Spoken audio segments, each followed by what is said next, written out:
UNPAVED, Sean Salisbury here. We're bringing authentic, real stuff to you. Hardcore opinion. Sean Salisbury, a great NFL analyst, a former NFL quarterback.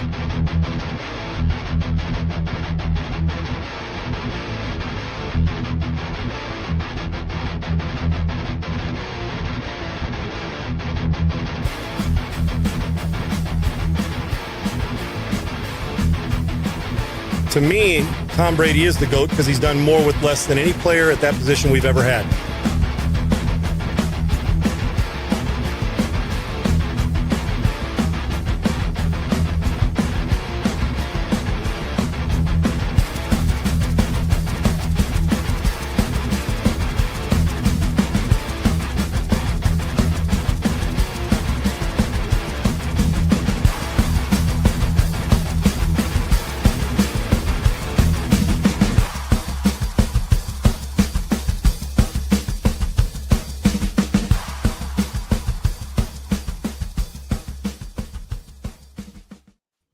What's up, everybody? Welcome into Unpaved. It's Friday, December 12th already.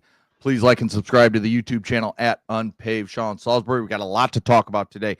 Last night's nail-biting win for the Atlanta Falcons over the Tampa Bay Bucs, hurting the Bucs' chances at the playoffs. We got charges for Sharon Moore. We'll talk about those. We got a lot of college football topics to talk about, and then we got some big games in the NFL that have major playoff implications. We'll get into all that during the show. But, Sean, real quick before we get into Thursday Night Football, I just saw a tweet from Darren Drager, who covers hockey, obviously, and we have the Olympics starting here in just a couple months. The hockey arena in Milan looks like it's about 50% done. I saw a story not too long ago where the rink is going to be smaller. Yes, than the NHL rink, which normally the Olympic-sized rinks are bigger than the NHL rinks. This one's going to be smaller because they screwed up in building this arena. I mean, what a disaster that the Olympic Committee just continues to be every single time we have an Olympics. Let me just put this plain and simple. And Segs, normally, like, you know, the wider lanes in basketball and hockey, European, the hockey is bigger, you know, skate. I mean, just a little more room to skate. What we don't need at the Olympics is less room to skate, all right, where those bodies are beating each other up. That being said, the Olympics are awesome for the competitors. And quite frankly, I'll be honest with you, the Olympic, how can I put it? Maybe it's because of COVID. Maybe it's because of Olympic committees. The Olympics no longer hold the pizzazz they held for me years ago. Oh, I'm not as interested as I was. Now, that's not to demean or diminish or shrink the player, the individuals and the teams and the countries that go there and bust their ass. And year after year after year, these guys are competing, doing lonely work to swim in the Olympics, to ride a bike, you know, Winter or Summer Olympics, to ski in the Winter Olympics, to win the 4x100 meter. There's still events that I love, but the shine's not as much as it used to be for me. The can't miss TV is no longer can't miss TV. I love watching the stories and the athletes, and God bless them, man. I don't ever want to take away, because for them, it's the biggest thing they do in their sport. It's their Super Bowl, it's their World Series. So I love it for the athlete. But the Olympic Committee, it's like everything else, Segs. Sometimes people get lumped in. They didn't do anything wrong, but you just kind of throw them all under the umbrella of one thing and say, even because you're guilt by association, and the athletes don't deserve this. I'm just telling you, Olympic committees, the lack of safety, when you hear athletes come out of there, and I know for some they make it sound like, well, these athletes are spoiled. But can you imagine going to a foreign country and not the beds are uncomfortable? You try to perform at your highest level, and you might as well sleep out on the concrete in certain situations, or play in an arena that's dangerous. That's not what they're supposed to do. So for the athletes, God bless them, and all the time and effort, the people that coach them. But the Olympic Committee, and at times, it feels like it's happened more over the last handful of Olympics, that there always seems to be leading up to it either safety issues or venue issues. And to me, it's taken off some of the, we get more negative going in. And so Olympic committees, we talk about bad governing bodies at times like the NC2A. Well, the IOC takes a backseat to nobody when it comes to governing bodies over Olympic committees and getting venues and the Olympics ready. I know how hard the locals do to get themselves ready. I get all that. So it's not that. But for me, I'll just plain and simply say it. The Olympics no longer hold the same weight, viewing pleasure for me that they used to. It used to be sit in front of that TV and I'm not missing one swimming event. Sit in front of that TV, I'm not missing one track and field event. I got to be honest with you, man. If I see it, great. If I miss it, I'll watch a 90-second clip of the great Dan Hicks and Rowdy Gaines broadcasting a great swimming event where Katie Ledecky wins her 4,000th gold medal, deservedly so. But the Olympic Committee has made it hard, and the lack of safety and all the complaints going in have made it less. It's almost like there's less fervor going into it about the games themselves. Yeah, for sure. I can't even tell you, when do they start? A couple months, I think January. Normally, I think it's a January, February. February, right. Yeah. That's what it is. Just when, like, right after the Super Bowl type of thing, I think, Sage, right? Or even before it. I don't know. I can't. That's my point. You used to know. Yeah. And so did I. We don't know. Yeah. All right. Before we get to Thursday Night Football and the Falcons comeback win over the Tampa Bay Bucs, Sean, I want you to tell me about Augusta Precious Metals. Well, do you care about confidence and security and peace of mind in retirement? And you can be 30 or 70 or 90. I don't really care how old you are. Preparing for something when one's more valued, the dollar at its value and gold at its value, I don't know. Seems like logic to me. And, when you watch these games and playing sports every week, it reminds me in football, the clock's always moving. And it's moving in retirement, too. The problem is when you throw an interception, it's a good thing for a quarterback. You come back and get them the next series. Well, when you throw too many interceptions and you're 75 in your retirement or 50, and you've decided you're slowing your career down because you want to enjoy the fruits of your labor, and then something bad hits because you weren't prepared for it, imagine what that does. The clock will tick right down on you. You don't want to be 75 and coming out of retirement unless you want to start another business. Well, let's talk about Augusta Precious Metals. Time doesn't stop, man. It keeps rolling on with or without you. So you got to stay calm and you got to make the right move and let Augusta help. We are at about $38 trillion in debt in our country. And by the end of 2026, I would imagine it'll push close to 40 trillion. A lot of money being spent, and I understand why in certain cases, but others, it's a lot of debt. And that kind of pressure hits Segs, it hits me, it hits you, hits anybody. I'm not telling you to do something you're not comfortable with, but I would look into Augusta Precious Metals and educate yourself on why the value is important. Gold's only going this way in 2026. It's not going any other place. It's been on the rise for a while. That's why I've been talking to, and they're a big partner for our show, Augusta Precious Metals. They're the ones helping people. And I'm just leading you to water, man. Now you got to drink it, and it's a pretty simple drink. They're helping people understand to keep part of their savings in something real, precious metals, tangible assets like gold, so you're not tied up into Washington controlling every move you make. Can you imagine that? And if everything you did, government stood over the top, and I know at times they try, but let's get out of that mode so you can protect yourself without having to rely on somebody else other than Augusta Precious Metals. Hey, they put together a short, simple read free guide called the $40 Trillion Threat Report. The $40 Trillion Threat Report, it just helps and lets you know and informs you and educates you on what's going on and what options you got. There's no sin or no problem or no price on going to find out what those options are. Gold is on the rise, and it continues to rise. You need to check it out. If you want to see, there's a link in my description. You can text Sean, S-E-A-N, to 35052. That's 35052. Text Sean to 35052, and they'll send it right over. Take a look when you have a minute. It's not going to take long. It's a simple read, and it may very well give you the confidence and security and peace of mind you need heading towards retirement, in retirement, or deep into retirement. Make a smart move. Educate yourself. It's worth understanding what kind of game we're playing and the game we're in right now. It's Augusta Precious Metals.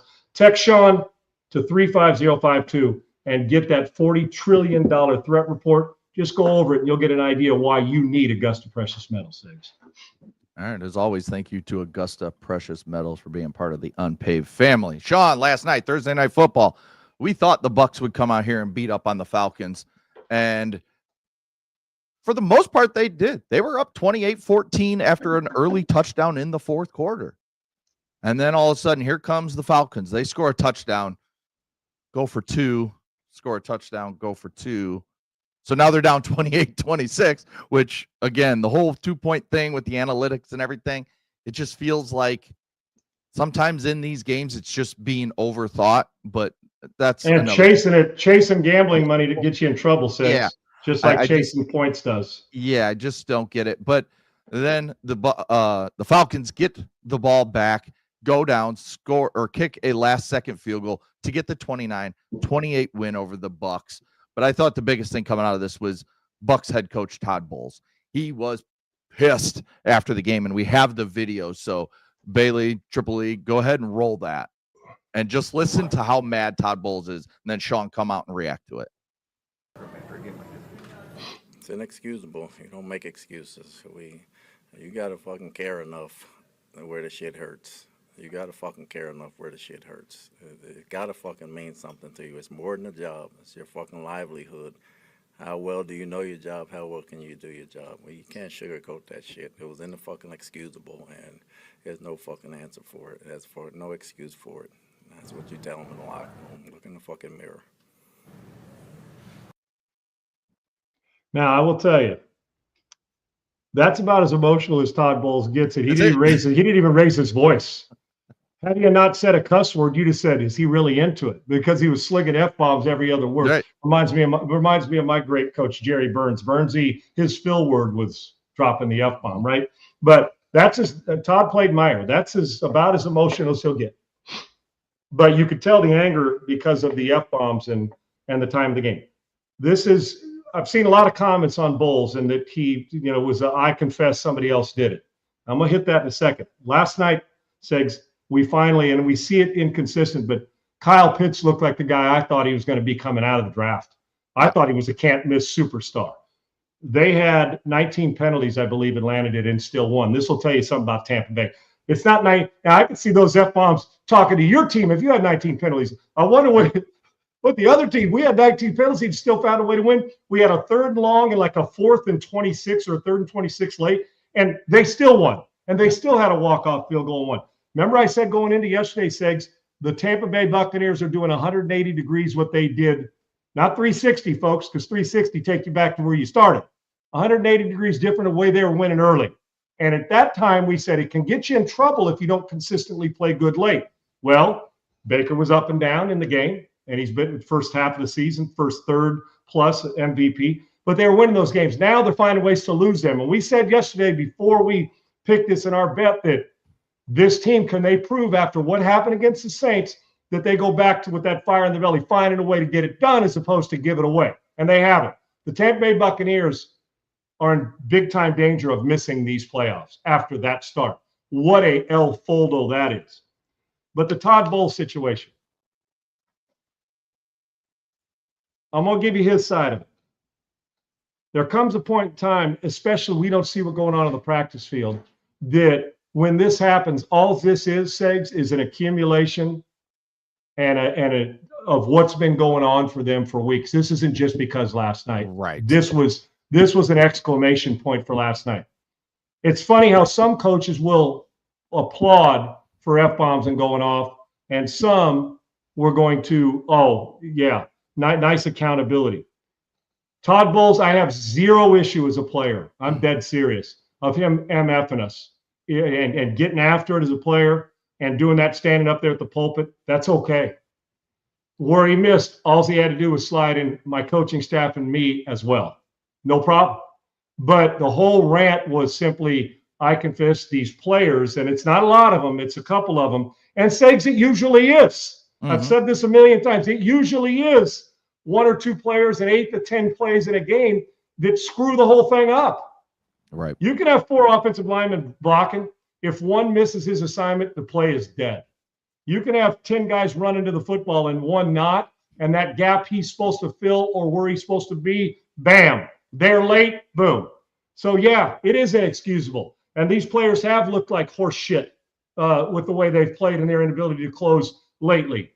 But what happens is, in my mind, great leaders, and I got a lot of respect for Todd Bowles, great leaders. Sometimes I watch him on the sidelines and wonder what he's thinking when there's no emotion. You stand. Right. I do. I have a million times looked at him and said, I wonder what he's thinking right now. At least I knew last night, even though he didn't raise his voice, but the F-bombs hit. Here's what I know about great leaders. just like great quarterbacks. When you win, it's all about the players and the assistant coaches.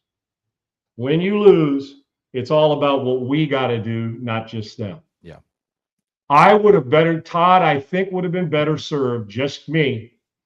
And it's hard when they throw a mic in your face, but you got to be judicious, is to let that speech happen in the locker room after the game. Tell those guys at the end of the game, that exact speech, MF them up and down 75 times if you want. Out in front, we sucked. We got to coach better. I got to coach better. Our players got to play better. It's inexcusable for the way we went about it as coaches and players. We had a 2-touchdown lead. To let this get away tells me that we've got a lot of holes on our football team, and it's my job to go fix it. And I'm about to walk in this locker room and make sure they know exactly what the problem is, and then get off the stage, off the dais, off the pulpit, whatever you want to say. So I have no problem with the way he did it. The venue was probably wrong. He could have done it in different ways. I'm not Todd Bowles. That's how I'd have done it, because even in the worst of times, that's when I'm looking for the best of leaders, and I'm the best of survival. The easiest thing to do is to shit talk everybody like he did and then walk off there. Now, he's probably going to come back and wake up today, and he did, thinking, I'm still pissed, but you know what? Maybe I could have handled this a little different. If not, fine. He'll deal with it, whatever the backlash is or whatever the thumbs up is. I just think in the worst of times, you're asking your players to play their best and they didn't. In the worst of times of a press conference, I would suggest that you play your best when you have the mic in front of your face. And unfortunately, last night, Todd didn't. But I have zero issue with what he said. Right. His cuss words don't offend me. If they offend you, turn it off.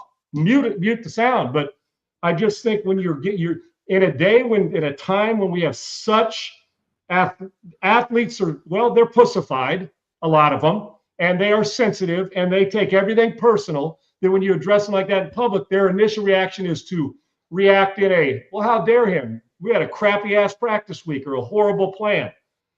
The good ones understand what Bowles said, the tough-minded ones. But Todd Bowles also, to prove that he's tough-minded, and he is, he played a lot of football and has coached a lot of football, that sometimes that's when you want to find out, honestly, okay, I got to take the high road, which is hard to do because I know I wear my emotion on my sleeve. That'd be hard to bypass. I get it. But I'm also tired of people saying, babysit, coddle, and tell these players exactly what they want to hear. And when you get your ass kicked like that, screw them. Right. They got a job to do, and it is their livelihood. And guess what? You can lose it. You make a lot of money in your livelihood. Their performance, if you showed up at your construction site, would have looked like a guy who didn't know carpentry from his ass. That's the way it worked last night. I get it with Bowles, but unfortunately, we're at a time when the pussification of athletes and the sensitivity of athletes, they take everything. Well, is he talking to me? Maybe. Go look at the tape. You'll know who he's talking to. He probably just chose the wrong mic to speak it into. Better served to dress them down behind those closed doors and make sure they know. And then you can raise your voice a little bit, which I think at times some of us would actually like to see from Todd Bowles. Yeah. It's we're coming down the stretch here for the playoffs, and especially in this NFC South. You now have the Bucs at 7-7. They're 1-5 in their last 6 games. You have the Carolina Panthers, who face New Orleans this week in New Orleans, with a chance to take a good lead in this division. But after this week, Carolina and Tampa Bay play each other in Carolina. Then Tampa Bay plays the Miami Dolphins. And then they wrap up the season in Carolina, at Tampa Bay against the Carolina Panthers. So the Panthers and the Bucs still have to play each other twice. The Carolina Panthers have Seattle in between those games, traveling cross country to Carolina to face the Panthers. So this is going to be an interesting follow. While it's probably the worst division, it is the worst division in football. It's going to be an interesting last 3 weeks of the season as we wind down and figure out who will get that 4th spot in the NFC, that 4th seed in the NFC, and get a home game because you're a division winner, even though your division is really, really shitty. So that'll be something to watch as we come down the stretch. And Mike Fittery, 77, real quick, Segs. Television networks that, want to run a coach out because of what he said. When did we become like I said, I've admitted that you probably better serve to do it behind closed doors. I'm not a dirty laundry error when it comes to this. I don't like to do that. I don't care if you MF me a million times. When you do it out there, our defense mechanisms automatically kick in as players. But we've also softened it. The real good players on that team, and the tough-minded ones, as I mentioned, but you know what they're going to do? They're going to go watch the tape, and they're going to address the players and say, you know what? You may not like where coach said it, but he's 100% correct. Right. Now, I don't know how the coaches put the game plan in. I'm assuming fine, but Todd Bowles, you better drop that F-bomb in a staff meeting today as well. They better hear it too, because you're only as good as the preparation of the game plan you put in and how it's executed. No doubt about it. No doubt. Bijan Robinson was on the post-game show after talking about the win, and he talked about a backyard game we all played growing up. I mean, it was something that was played all over the place. I played it. I'm sure you guys played it, Sean, when you were younger. And it's a derogatory term, but it's just he's talking about the game, and he was talking about getting after the ball carriers like the defense was flying around doing. But it's called smear the queer. That's what he said. And let's show the video real quick so everybody can see it. This is Bijan Robinson last night.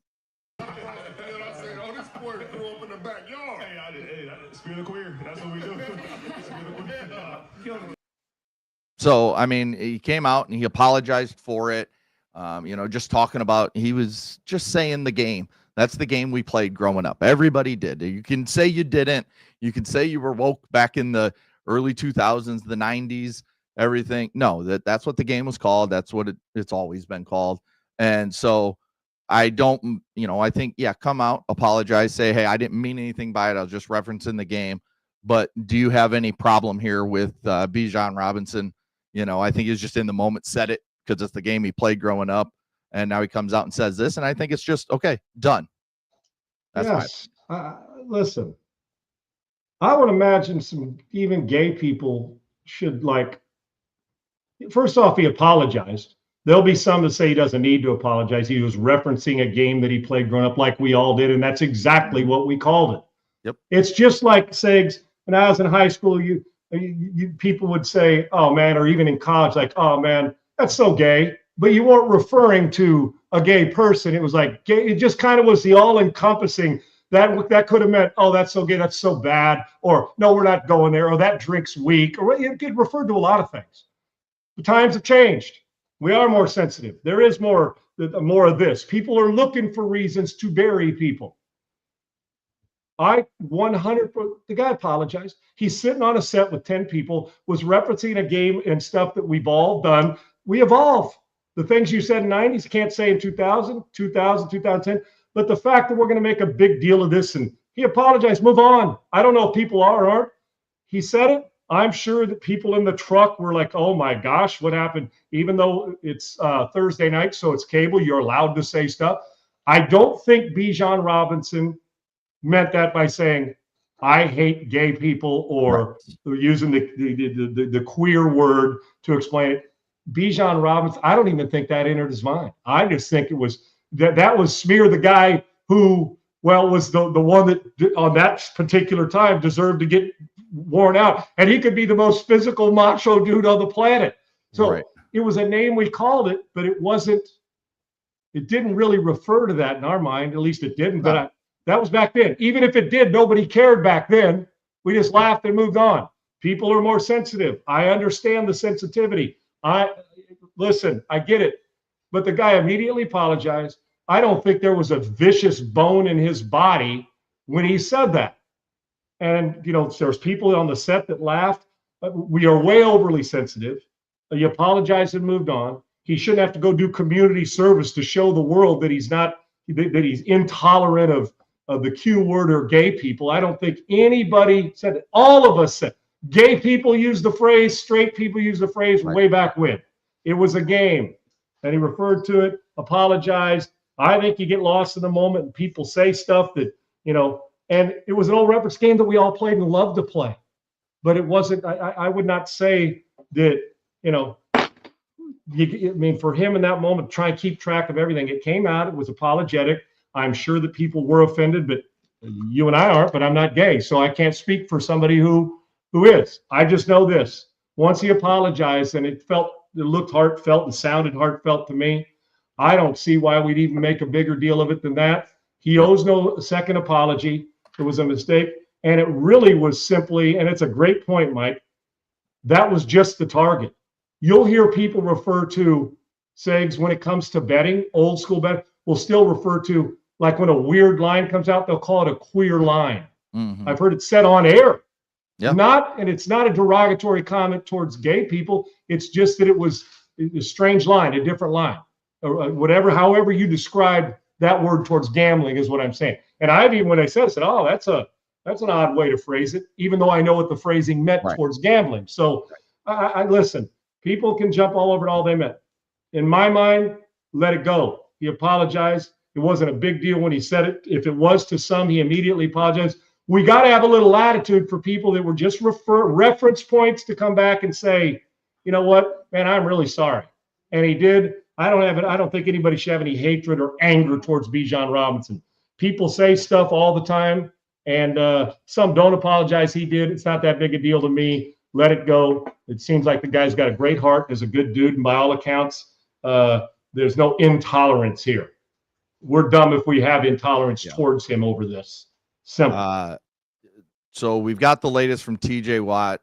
He underwent surgery on Thursday to repair a partially collapsed lung, suffered Wednesday during treatment at the Steelers facility. TJ Watt is expected to be discharged from the hospital at some point today, but he is unlikely to play Monday night versus the Dolphins. And this is from his brother, JJ Watt. So he got it taken care of. There was a hole in his lung somewhere, which obviously caused pain. Labored his breathing. They took care of that, and unlikely to play. He just needs rest now, so hopefully he'll be ready for the Steelers' next game after Monday night. It boggles my mind. Think about what we're saying here. Now, this is the epitome of toughness. I want you to think of, we just are blowing over this, not you and I saying, like, oh, yeah, he's not going to play Monday night. Well, no shit. The guy has a hole in his lung. On his lung. I mean, think about it. We're sitting here, and hopefully he'll be ready to play. A hole in their lung would keep people that go to a job where you're sitting in a chair for 8 hours a day, an accountant, home. And we're sitting here saying, man, well, I wonder if he's going to play Monday. Well, he's not playing Monday, but let's get him ready for the stretch run and get ready for the playoffs and hopefully the next year. The dude has a hole in his lung. Yeah. So if you ever question some guy's toughness, that's one you don't have to question. I mean, think how nonchalant we are. Oh, man, what's my fantasy defense if they have the Pittsburgh Steelers? Man, TJ's one of my guys. I love him. He got a hole in his lung. Yeah, it's just a collapsed lung. I mean, get out there and play, what's the big TJ. deal? Let's go. Yeah, don't be a wussy, right? I mean, good gracious. So, yeah, good. I'm glad he's okay. I don't know anything about what goes forward with this, Segs, what you do to plug the hole, how quickly the recovery is with the hole, what the damage is down the road. I have zero idea. I do know this. It sounds a lot more painful than we're just kind of casually people like, oh, he'll be back in 10 days, be ready to go, whatever it is. So let's hope it doesn't have any lasting effects, Segs, and that this is a one-off and that the repair means it's repaired. You know, I don't know. When you change a spare tire, when you change a tire with a spare and then put on the real one, is that the case with the hole in your lung? I'll leave that the medical stuff to the doctors. But if you want to question toughness, how many guys are going to work? Hey, I'm going to be late to work today. What's wrong? A lot of traffic? No, I got a hole in my lung. Oh, okay. I'll expect you tomorrow. This is friggin' football where the guy's down and dirty playing a violent sport. So more importantly, glad that TJ's healthy, and thanks for the report from JJ. And hopefully he gets back on the field, but that there are no further issues with that hole in his lung.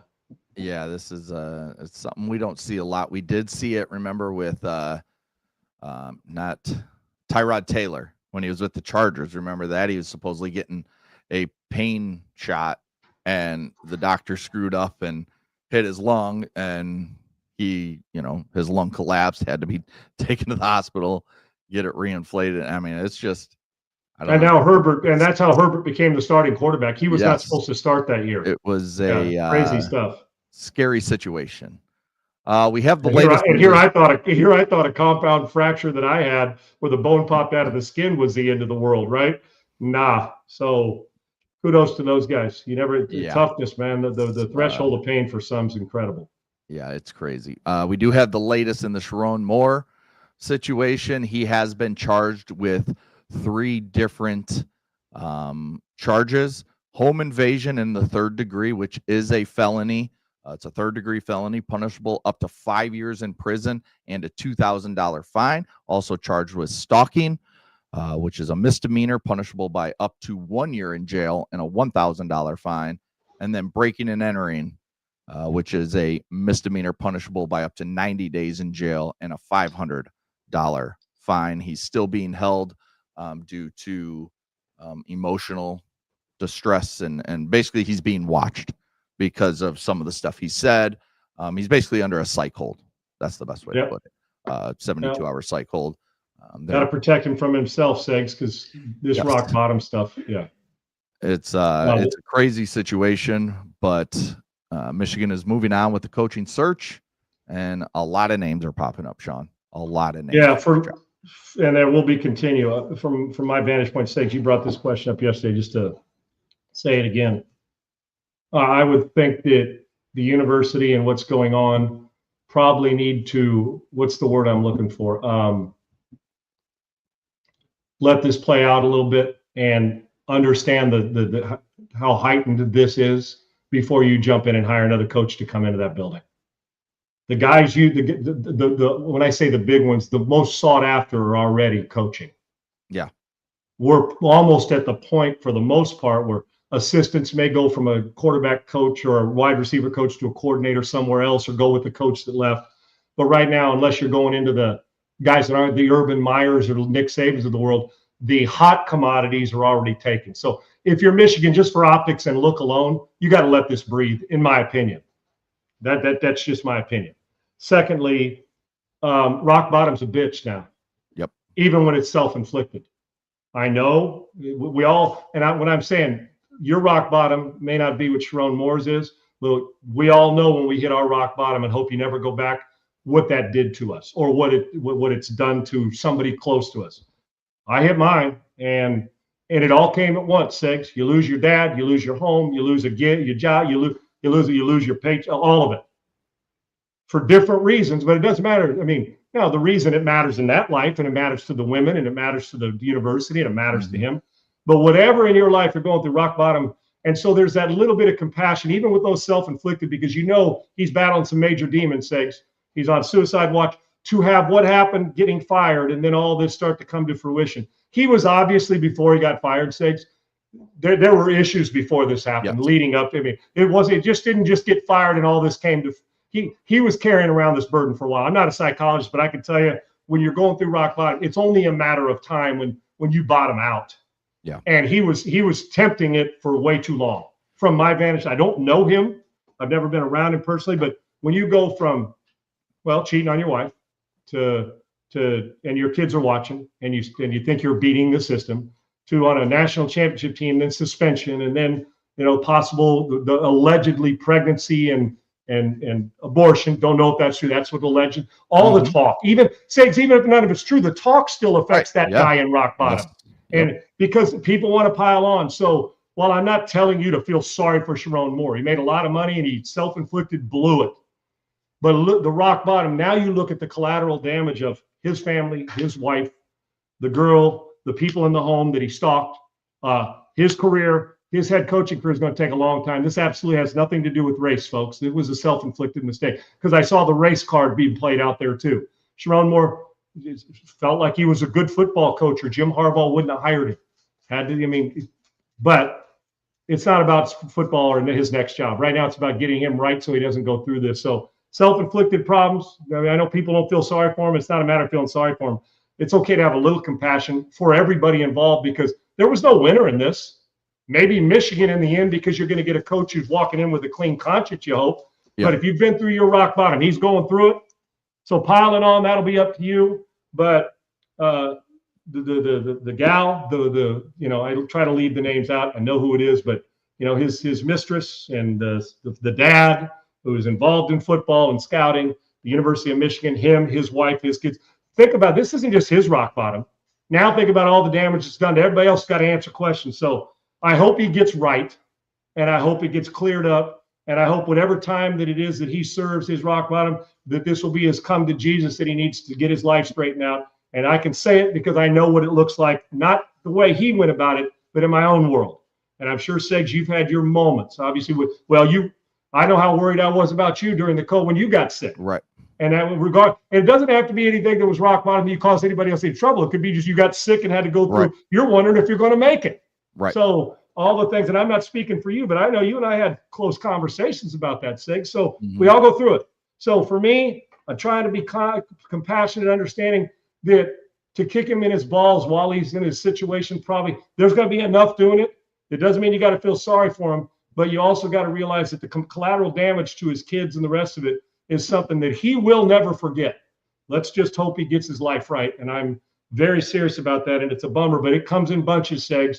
And for him, it's coming about 10 different things. And not in a different way, but in the same feeling. Rock bottom sucks, even when it's self-inflicted. Yeah, those walls start closing in, and they close in fast. And, some people don't know how to react to it. And Segs, when they close in, what you got to do, they eventually close in. Then you got to start to rebuild the foundation. Yes. And it's not the foundation for the optics. It's a foundation so you can actually survive it. So if something comes your way again, you know how to handle it better.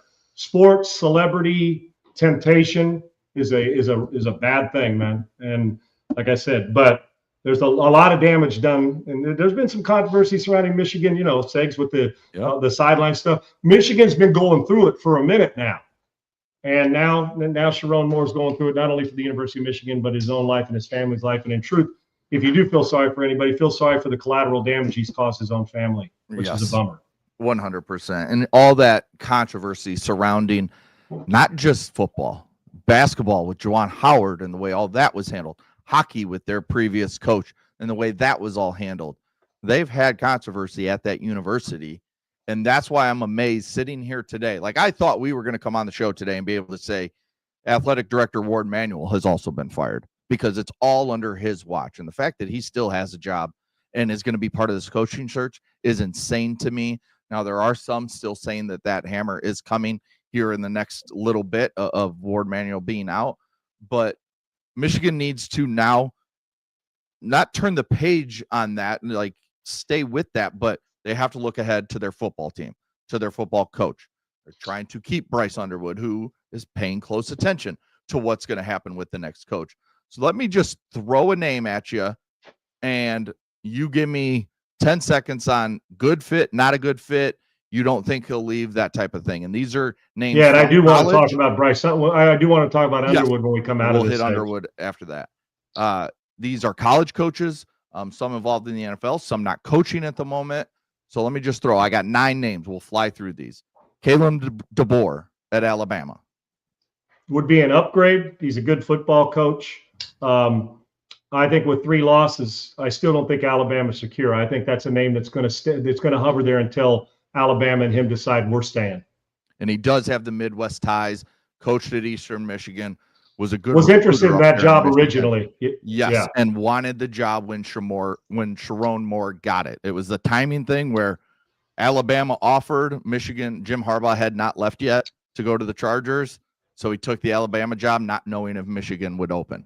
So that's one. I think maybe my favorite option here, Sean, Kenny Dillingham at Arizona State. I think it'd be a brilliant hire.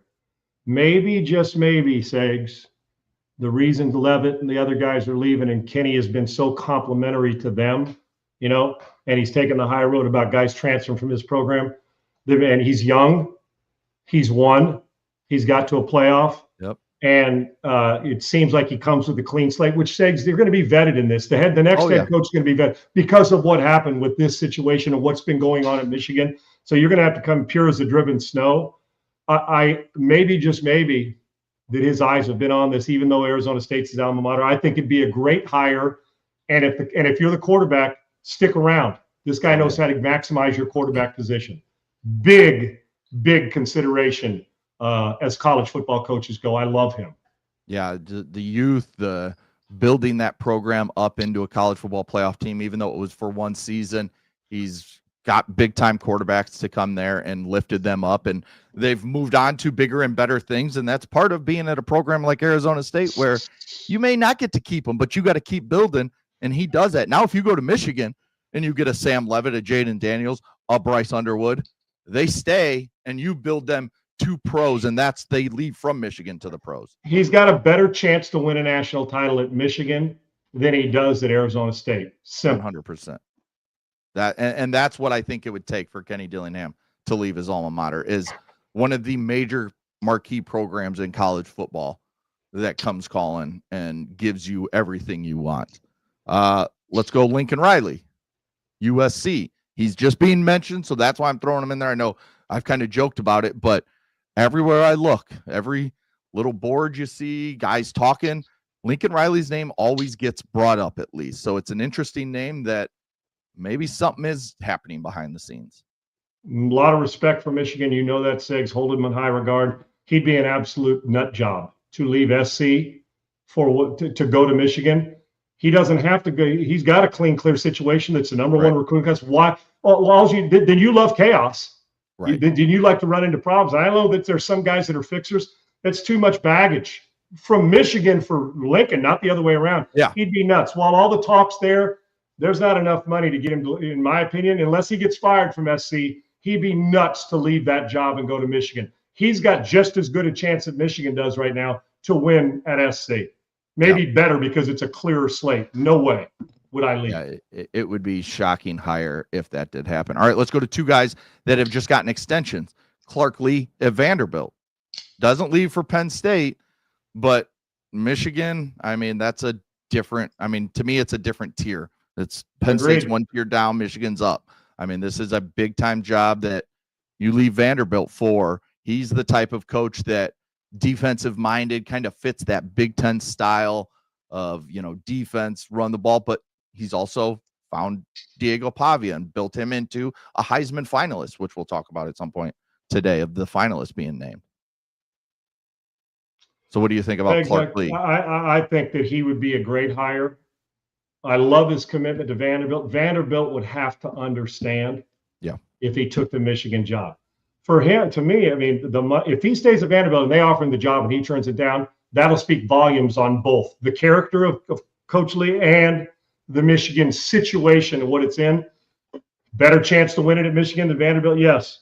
I would love to have him hired there because I like guys who go take programs that really are in dire straits or trying to build and make them a winner.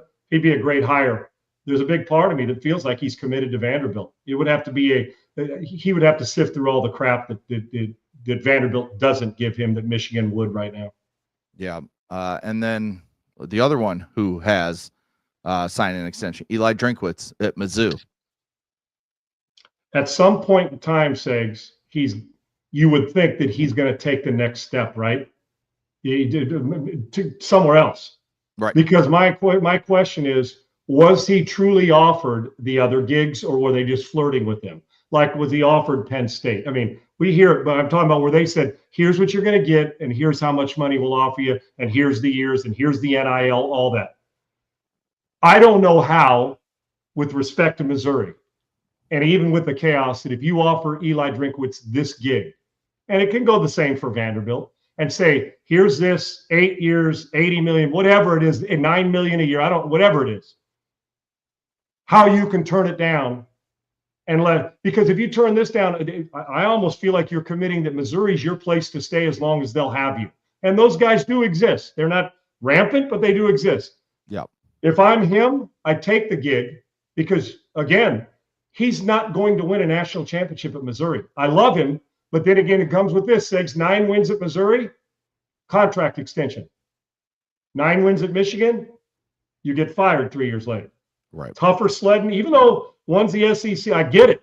But through the SEC or Big Ten, he's just going to have better access to players. That's it. If it was offered to him, I'd take it because I think he can make a difference for Michigan and obviously pick up where Jim Harbaugh left this program when he left it. Okay, speaking of Jim Harbaugh, let's kind of go to the Harbaugh group of coaches that could be looked at and maybe should they be looked at. Let's start right next probably his best friend on this planet, his brother, John Harbaugh, coach of the Ravens. We've talked all season about how maybe things are going stale there in Baltimore and in Pittsburgh. Would you call John Harbaugh and say, hey, I know things made a little rocky season there. Would you be interested coming, taking over your brother's, tail end of this recruiting class that was his last one, and now you kind of take off from here and you can ride this into the sunset? You got your Super Bowl. Now come win a national championship and move on? Oh, dude, can I see Michigan doing it? Hell yeah. Why would you pick up the phone by not only with the Harbaugh name, but a well-respected coach and guy who's who couldn't walk into a situation and deal with all the shit, because there is some shit going on there. But first off, I go to Steve Bisciotti and I say, I need to know what the safety of my job is if he's going to be on. Bisciotti's a really good owner because he doesn't meddle. He stays out of it, lets those guys do it, which I love with owners. I don't want you to face the organization. I want it to be Harbaugh or Lamar Jackson. So with that, if they're saying, John, we'll sign, we're going to extend you. We love you again, whatever, right? Yeah. That I would not leave. It's harder now to coach in college than it is the NFL because of all the shit you got to deal with. And there's more time spent, honestly, coaching in college because all the seasons just don't end. If you take too much time off, you get left behind. And then you got to deal with what you're already dealing with. Paying players. No. If you're John, you do not go leave that gig for the other gig. If they're getting ready to say, well, John, we're not going to make a long-term commitment. Of course. But Michigan, yes. If you're John Harbaugh, you stay right where you're at as long as your job's safe. And remember, currently Michigan's defensive coordinator that will play Texas in the bowl game is Wink Martindale, who was John Harbaugh's longtime defensive coordinator there in Baltimore. Jesse Minter, the Chargers defensive coordinator. He was with Jim Harbaugh at Michigan when they won the national title. They leave, go to the Chargers together. He's become a hot name in NFL circles. And could he want to go back and coach Michigan? And I think this is just simply put, does he want to be an NFL head coach or a college head coach? If it's NFL, then I don't think you really talk about this, because you don't want a guy to come in, give you 3 years of really good coaching, and then say, okay, I'm going to the NFL now. I think you're looking for someone that can be there a long time. Yeah, it is Michigan, though, and this temptation of when you go there, if you have success on a top 10 type program, once you get there, if I'm Michigan, I'm saying once we get here and lure him in to be the coach here and we have success, he won't want to leave. I'm not approaching, if I'm Michigan, I'm not approaching, well, what if he leaves in 4 years? Well, maybe he will, but for the time being, of the assistant coaches that I'm thinking about, Minter's at the top of the list.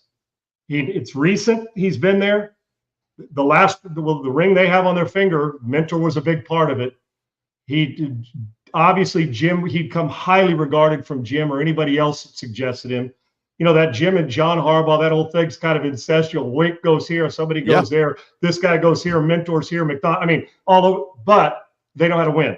And you're an assistant right now, you can't. It's like a quarterback. Don't pass up the open short guy for a first down to think I can get a touchdown when I don't even know if the guy's open. You take that gig. You never know when it will rear its head again. If Michigan offers Mike Minter the job, he should take it, and Michigan will reap the rewards for a Mike Minter hire. He's young enough to understand the recruiting thing and the energy that goes with it. He's had great success. There's respect. He's respected at both the NFL and college. He'll walk back in there and everybody's going to look at the shiny ring and saying, he's our closest tie to that ring. Mentor as assistants go would be a great mentor. And I think he'd put a great staff together. His offensive coordinator would be a must, a great hire. Yeah, if you're going to do that, when I say Mike, that's his dad, Jesse Minter. I always think about it. You know what I meant, because the Minter family, because he coached at the University of Cincinnati and good DNA. Yes. Jesse Minter would be a great hire for them. If you're going in the assistant coaching style, give me him. Although I know some people get the offensive guy, leave that to Jesse Minter. I think that he'd be great for Michigan. And one thing to consider, he does have a show cause, but I believe I read that show cause is up in 3 days. So I was going to say, isn't that time up, Segs? I thought I saw the same thing too, before the new year. Right. I saw December 15th. I could be wrong on that, but I'm pretty sure it's up here in the coming days. And then one last one. This one's out of football, hasn't been in football in a little while. John Gruden, currently works at Barstool Sports, is still involved in football in every way. He travels the country going and watching football programs. Back in the day, they did a write-up on him, and his dream job was the University of Michigan. That's what he said a long time ago. Now he's coached. He's won Super Bowls. Hasn't coached in college in a long time. It'd be a different style of coaching when you're coaching kids and the NIL and all that stuff. Do you think it'd be worth it to even just talk to John and say, you interested? What would you do? What would it look like here at Michigan if you were in charge? Of course. Why wouldn't I talk to him? When people say, well, should you give him an interview? Any job, people that are hiring for the CEO or the vice president of a company or a technology company, why wouldn't I know we all have guys at the pecking order. Okay, this guy's next in line, but why wouldn't I interview, if I have 15 candidates, interview them all? I got some time to do it. I mean, we're going through, not hiring a coach, as I said, I think Michigan should let this rest a second before you actually make the hire. Yeah. That doesn't mean you're not searching and doing interviews and flying to the guy and interview. Of course, the energy, Gruden's popular, but you also have to fight through the temptation. There's a part of me that says my heart is saying, man, it would be great to have John back doing it. It would be awesome to see, because I love everything about what, just all the stuff. And he's trying to he hit his rock bottom when he left the Raiders. So right. He's been through that. We've seen it hit guys like Sark in the past with his. We see it going, but a lot of guys have hit it. So maybe he's learned a valuable lesson on how to handle it. And I love John, but there's a big risk here. Of all the guys you mentioned, that's the biggest risk. Not because he's not good and successful, but college is different.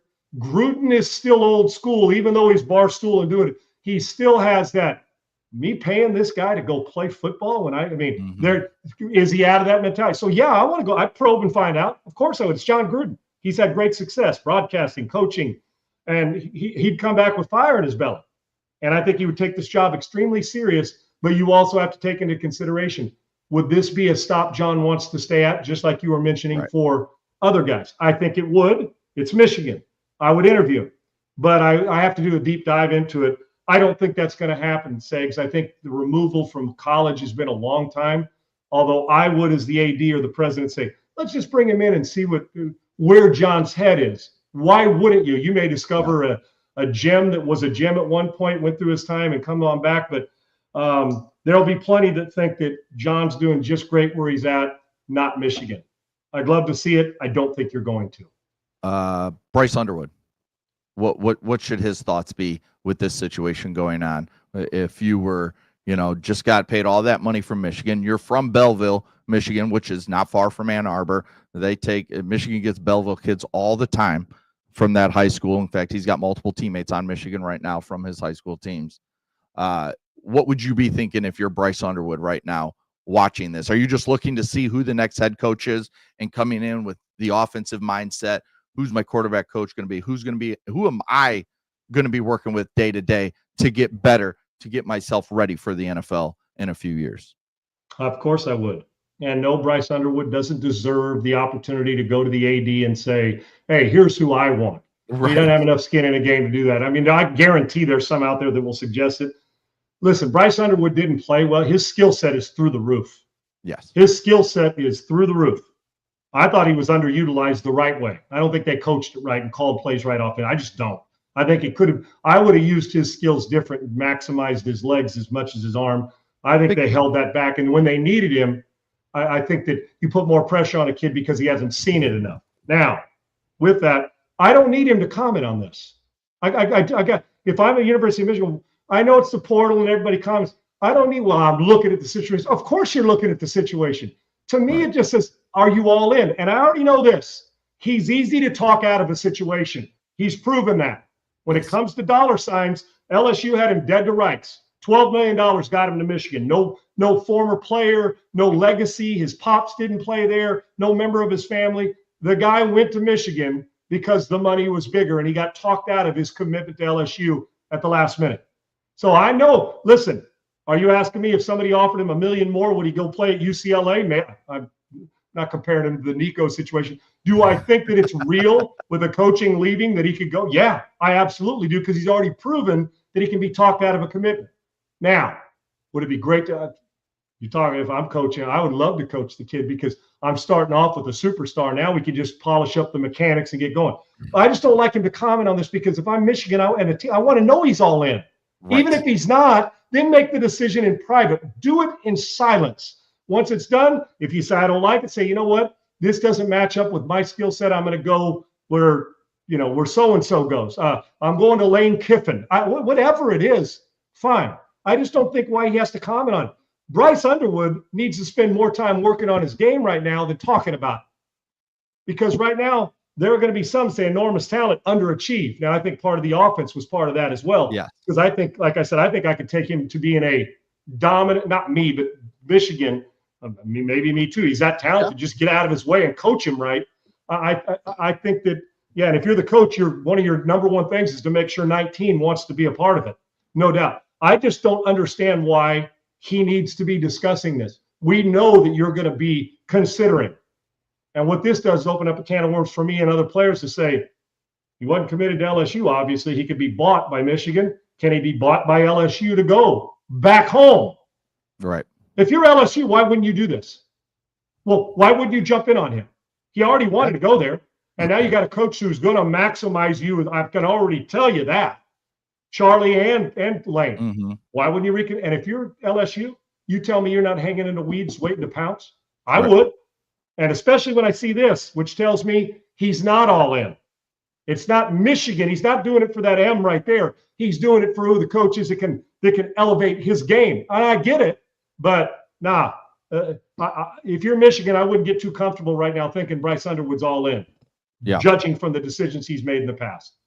Yeah, and I damn well want to keep him there if I'm Michigan, Sags. And that's why it'll be interesting to see how this timeline works when it comes to this new head coach, because you have any of the kids on your roster right now can transfer anytime they want. We've had a couple recruits ask for their letters of release out of their letter of intent from the University of Michigan.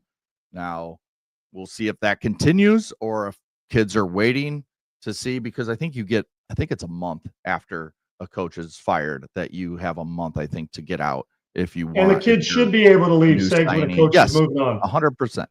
Because that's why most of them go there. See, that's part of the collateral damage, Sags. The collateral damage from the Sharon Moore stuff is it's gonna affect it all the way down to the equipment room, man. Yes. It's just us. We will find out the Heisman Trophy winner this weekend, tomorrow night. Let me run through your top 10, and then I'll give you the 4 finalists. So who finished at 10? Haynes King, quarterback, Georgia Tech. Number 9, Caleb Downs, safety from Ohio State. Maybe the best football player all around, and one of them in America. Great player. Definitely one of them. Number 8, Trinidad Chambliss, Lane Kiffin's quarterback at Ole Miss. Number 7, Gunnar Stockton, who had a just kind of last 60% of the season he took off as a quarterback for Georgia. He finishes 7th. Number 6. Big reason why Georgia has got to be one of the favorites to win the whole thing. 100% for sure. Number 6, Jeremiah Smith, the best all-around football player in college football, I think, is number 4 for Ohio State, Jeremiah Smith. He's going to make an NFL team pretty happy when that time comes, Sags. And then number 5, just outside of the finalist group, Jacob Rodriguez, the linebacker from Texas Tech. Hard for me not to have him in New York City. I think that he's one of my favorite players in college football. Yes. And he is a beast. This is a guy that walks onto an NFL when he gets to the NFL, Sags. Look at the difference he's made on that Texas Tech team. Oh, yeah. When he shows up on Sundays, a guy who like in year 2 is named team captain. That's who that is right there. Right. Love him. Love him. If we gave defensive players the respect they deserve, he'd probably be in New York City. Yes, and then you heard their coach talking multiple times for multiple games. They had him in on offense. He threw a touchdown at one point, and then he was even intercepted at one point, and then he ran for a touchdown. He's caught touchdowns, so he's kind of done it all. They were trying to get that Heisman candidacy more legit, because I think it takes a team like Texas Tech and makes them even more known as they keep spending more and more in NIL, trying to get their team even better than the 4th ranking that they have coming into the college football playoff, getting a bye. Then we have your favorites, or your finalists, excuse me. Julian Sayin, quarterback, Ohio State. Diago Pavia, quarterback, Vanderbilt. Fernando Mendoza, quarterback, Indiana, and Jeremiah Love, the running back from Notre Dame. So if you had to pick right now, those four, which order do you put them in? Okay, and Segs, here's the crazy thing is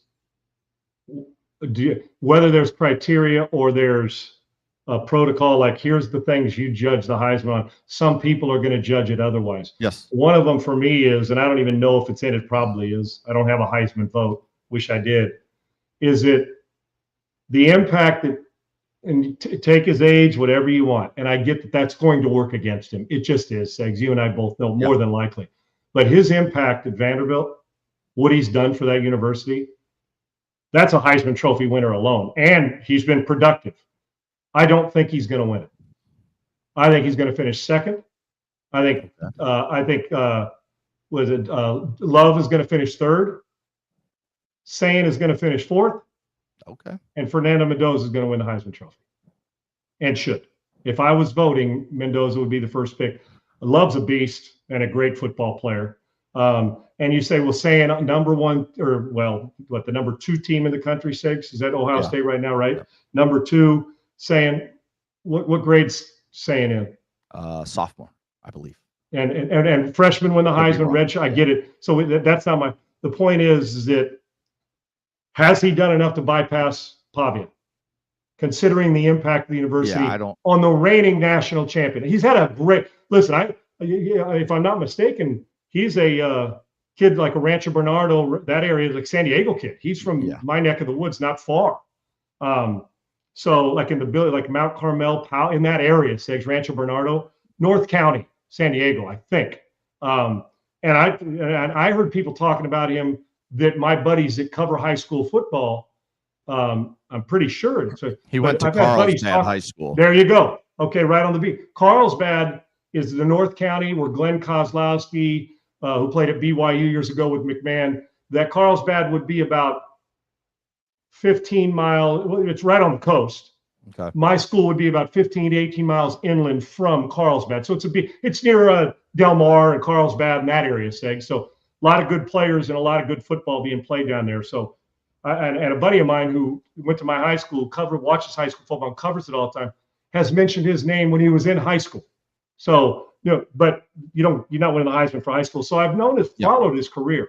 I think he's a really good player, but I can tell you this, he's going to get another chance. I think he finishes third or fourth, but Love's been a great impact. I think the second one is, finishing in second will be Pavia because there's a groundswell for him. Mendoza's been the best player at the position all year long in big moments. I go Mendoza, Pavia, Love, and Sayin in that order.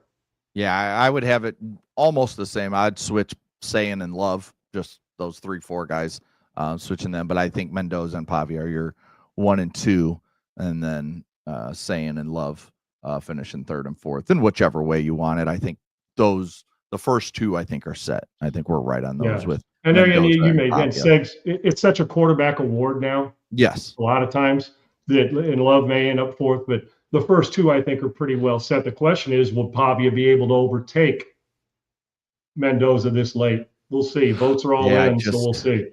Getting to that number 1 ranking for Indiana, I think, is just going to pull too much weight. Best player, best team, right? Segs? Yeah, I mean, it's just, if it was Ohio State that he was playing for and just filled with all these great players like Jeremiah Smith and Carnell Tate and Brandon Ennis and Max Clare, all these first, second round picks, then Pavia, I think, sneaks in there. But the fact that it's Indiana, it's, what they've done there in his time. Don't you think it hurts saying those things? Yes, that's what I'm saying. Because of all the great players around him, If Mendoza was there at Ohio State, I think Pavia wins. Right. But the fact that he plays for Indiana and with Cignetti turning the program around like he did, I think it's got to be Fernando Mendoza. Think about Mendoza's year. 1 year starter. The signature moment against Penn State, moments drive. Number 1 team in the country. You beat Ohio State in the Big Ten championship. You got to bye, and you're going to be the first pick of the draft or the first quarterback taken high, depending on who needs what. That's a hell of a 12-month run for him, or less now. It's been less. It's 6 months, really. Yeah. Been about 6-7 months. So good on him, man. I love to see it. Don't do the 6-7 thing. Like I know you didn't mean to, and you 6 like or 7. Yeah, now I yeah. just hear it, and I'm so conditioned to it with my goddamn kids. Like, I should have said 6 to 8 months. 6 I know to you 8 do. months. The fact that you just say, yeah. There is no 6-7. The fact That's that I how got to think conditioned about I that am. shit drives me I know. nuts. Yeah. I know. It's Yeah. just as soon as you said it, it just went in my head. I'm like, I wanted to slam my hand on the table, but I didn't want to send everything I don't blame you, brother. off my desk. All right, 6-pack of picks, as we do every single Friday. We got 5 NFL games, 1 We college. take the over last night? We took the over, yes, didn't we? we did. We both had Tampa, but we both took the over, which hit. So I did not bet the game, but I would have. Yeah, so we would have bet the over. Okay. Was not touching that game last night. All right, start with the Bills at New England. The Bills are a 1.5-point road favorite over the number 1 seed New England Patriots.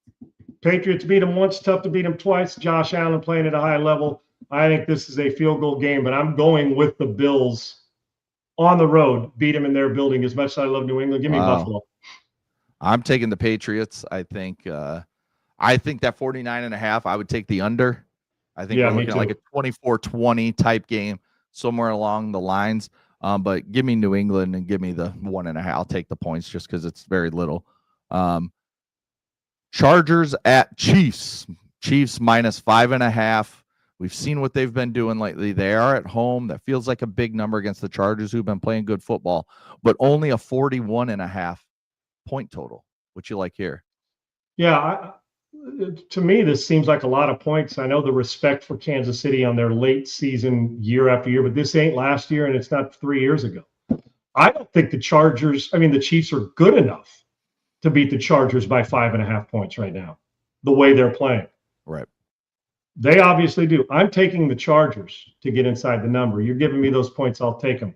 I think the under, I think that may be in play as well.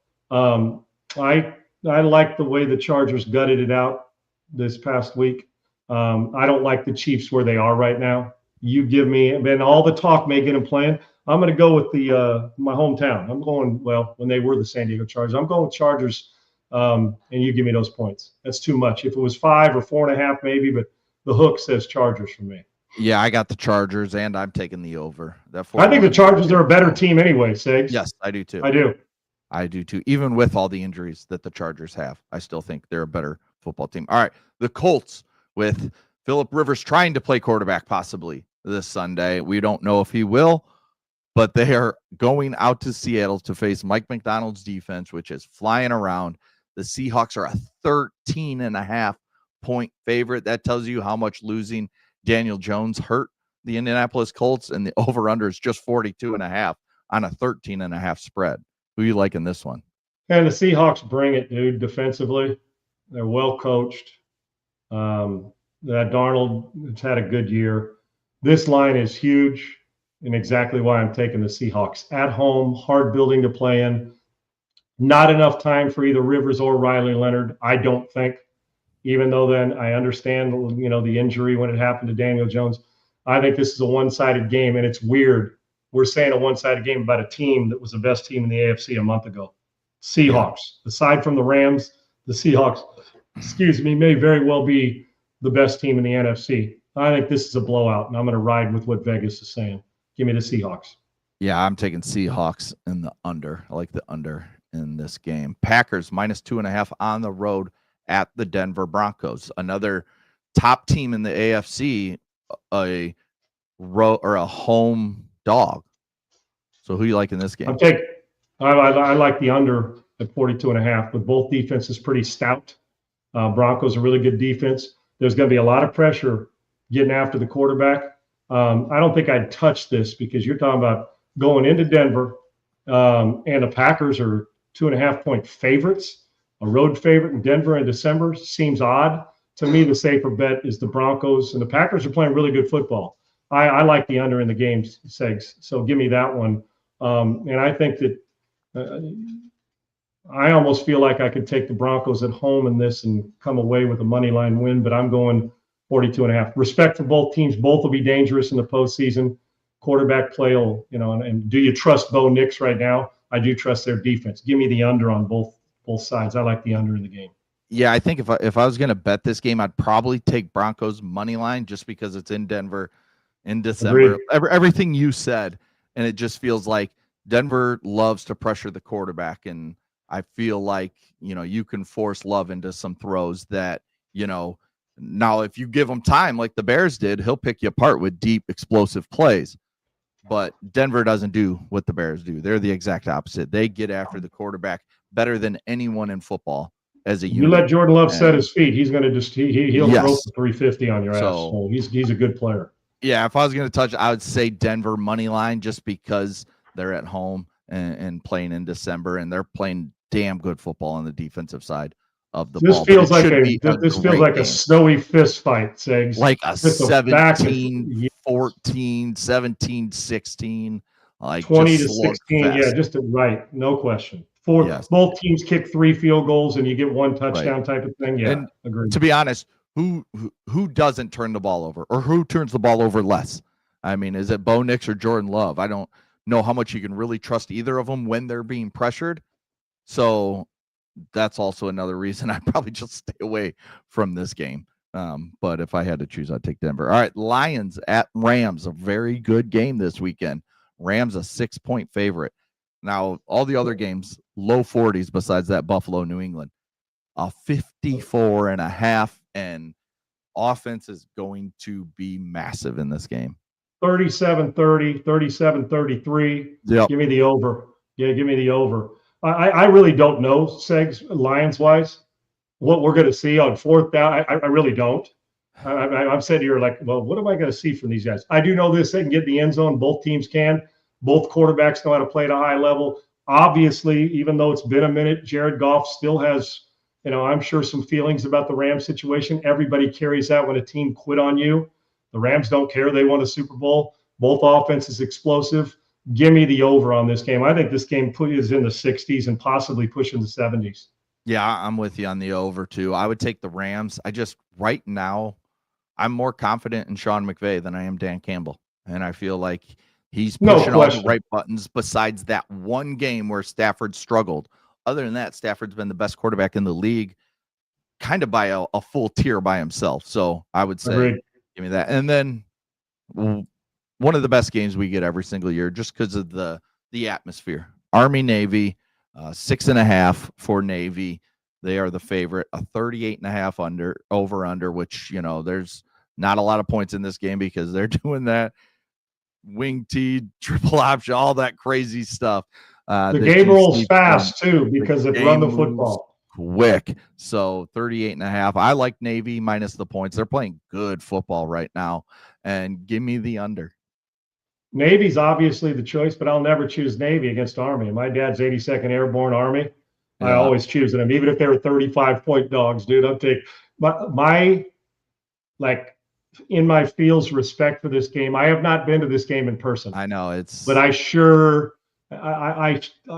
to me, the tradition of it, I know it's not exciting football, but the coaches, just everything, what they represent, while it's an important game, these cats may a year from now be fighting some war somewhere, right? So let's hope not. But I respect for this game. You have to see it. Give me Army at minus. I'd probably be better just say give me Army and take the under. But you know what? I'm always taking Army. So you'll ask me this next year, taking Army. I miss my pops, even though my dad didn't play there. He was 82nd Airborne in the Army. So I'm going with that. And much respect to this game. The truth is, no matter what happens, I feel like I'm the guy that stands up in my living room when they celebrate at the end, just out of respect. I love it. And it's, to me, I love that it's a standalone game as well. Go Army, beat Navy. All right. We'll see who wins that one in our main college football game this weekend. College football playoffs kick off next weekend. So when we come back Monday, we're going to talk a lot of NFL. We're going to break it down. Maybe we have a Michigan head coach. We got a lot of stuff to get through. But the NFL playoffs are going to be front and center because teams are fighting for those final spots. Seeding still can be moved so much, as we saw last week. Bears win or Bears lose, they go from 1st to 7th.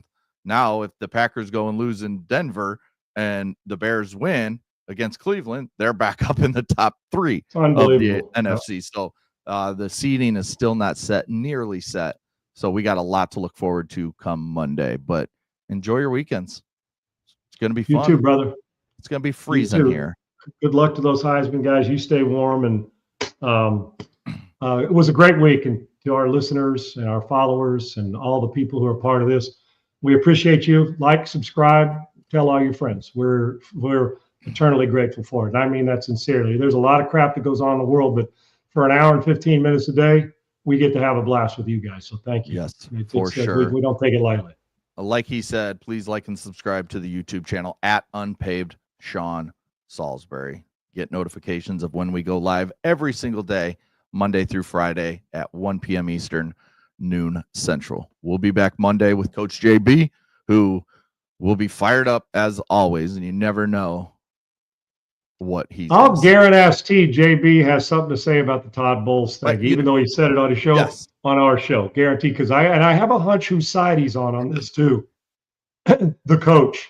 I love yesterday, JB, he goes off early in the show, talk about Joe Burrow, calls him names, drops the F, and then later on he's like, well, I don't want to cuss on your show. It's like, you just done it 918 times in the first 3 minutes. And I was dying. I thought the same thing. Well, I don't really want to cuss. Well, that dumb mother. So I think that his soul child yesterday, his dog was. Yeah. He kind of. I imagine he was simpatico with our guy Todd Bowles last night post game. So, I friggin' love it. I don't want to cuss, but let me. That's my thing. I don't want to disrespect. When people say no disrespect, but I didn't take it as disrespect, but I'm saying I don't want to cuss, but let me unleash the F-bomb. So he's the best, man. So I love it. We'll see you on Coach Monday. JB will join us Monday. We'll talk to everybody Monday at 1 p.m. Eastern, noon Central. Peace. Unpaved, Sean Salisbury here. We're bringing authentic, real stuff to you. Hardcore opinion. Sean Salisbury, a great NFL analyst, a former NFL quarterback.